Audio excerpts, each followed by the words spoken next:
Well, we'll see what happens. I'm guessing life in prison. He's got a public defender, so he's going to try to do what he can for his client. And what they're trying to do is to say that Eric Holder was mentally unstable. He got electroshock therapy, I think like a week or two before the incident. He was under medication, and it was like a crime of passion. It wasn't, basically first-degree murder, which is what the prosecution is going for. They're trying to get it to like a manslaughter kind of charge. Yeah. That's what they're trying to do. And that's actually on the table right now with the jury. Yeah, because you gotta understand, in all those cases...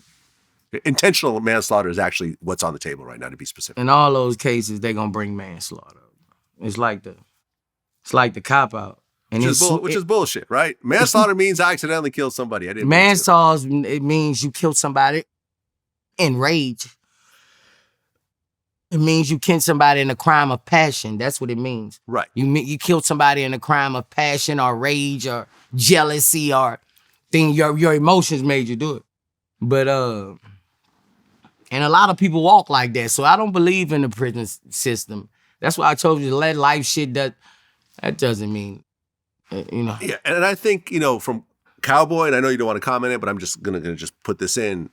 With Cowboy, who I just interviewed, that was, I think, his point of actually taking the stand, was that he said the conversation between those two was not an angry conversation. He said they shook hands afterwards.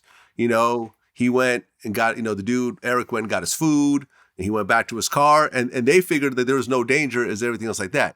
He been wanting to kill me. He went back to his car, and the rumor is that maybe his girl wanted to take a picture with Nipsey, and, he started to get angry at that point, and that's when he came back and did it. So I think that, Cowboy just didn't want to have a narrative of, like, he walked up, Nipsey calls him a snitch and dissed him, and then he pulled out a gun and shot him, because that's not exactly what happened. Yeah, he been wanting to kill him. Hypnotized with hatred. Yeah, he was hypnotized with hatred. Yeah.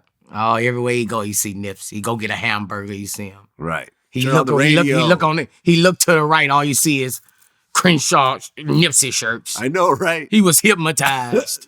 Those Crenshaw shirts. You look on the building, you see him. He was hypnotized. Oh, yeah, man. Those Crenshaw shirts really made their mark in L.A. Like, you really started to see them everywhere. You're right. And if you hate Nipsey, you're just reminded every time you see that fucking shirt. You was hypnotized with hatred.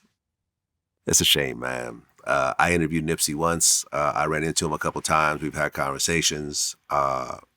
Everything's been positive between me and him. I never had a bad word to say about him at any point.